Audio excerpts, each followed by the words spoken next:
Dear all the students of class 10, welcome to another video. This video is under Unit 4, Reading II. So leave this chanting and singing. So this is a poem written by Rabindranathtagore. So before starting the poem, let's discuss. We have some questions here, 3 questions before the poem. Reading II here. See, look at the picture below and answer the following questions. Question A. What are the people in pictures doing? There are 2 pictures. So one is here and another is this. So in the first picture, a farmer is following the field. He is doing hard work. And in the second picture here, a God is praying to the God. Go to B, question number B. Why are they doing these activities? So the man is doing his daily activity for his survival, whereas the goal is trying to please the God through religious practices to get rid of pain and misery, whatever she is having in her life. Question number C. Who do you think is better at serving the God, and why? I think the man is better serving the God because the God loves those who are laborious, hardworking, sincere, and enjoys the life on their sweat, hardworking, toil. So let's go to the poem. Leave this chanting and singing. This poem was written by Rabindranath Tagore, and he was an Indian poet, writer, playwright, composer, philosopher, social reformer, and painter during the age of Bengal Renaissance.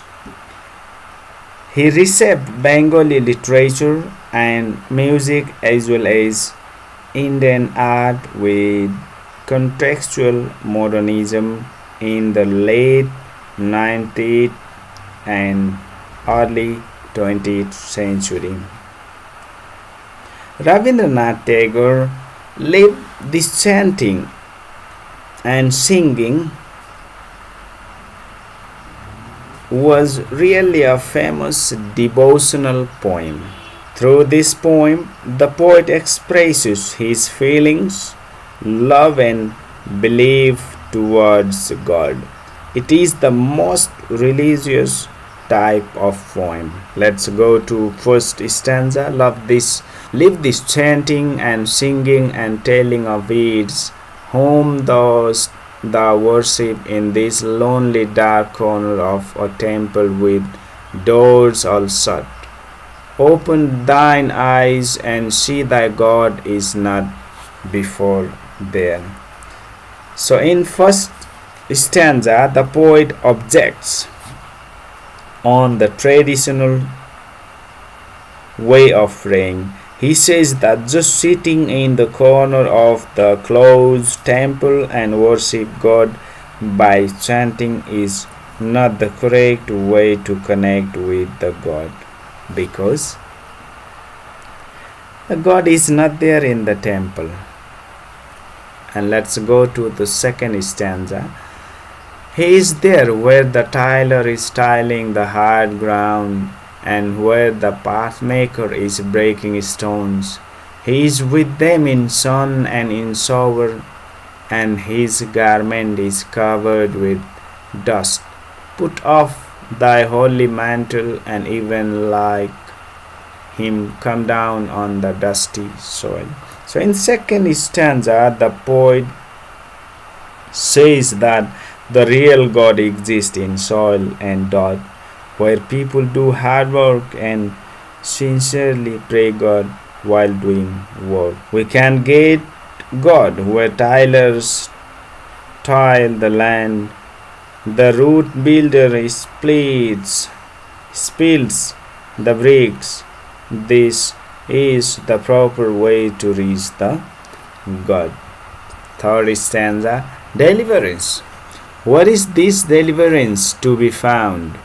Our Master himself has joyfully taken upon him the bounds of creation. He is bound with us all forever.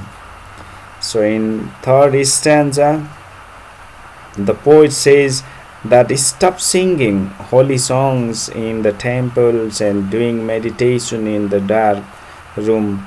God never dwells at such places. And in fourth stanza, the writer and poet says, come out of thy meditations and leave aside thy flowers and incense. What harm is there if thy clothes become tattered and stained? Meet him and stand by him in toil and in sweat of thy brow. The poet says, God never expects beautiful flowers and songs. God exists along with the hard workers who work day and night and survive with honesty. So through this poem, the poet has suggested all the people not to keep chanting and singing to make the God happy. Instead of chanting and singing, he suggested all the people to focus on hard work, honesty, sincerity, and God will bless those who are hardworking, honest, and sincere. So God will never bless them who keep singing and chanting. So this is his suggestions. Now let's go to the exercise sections.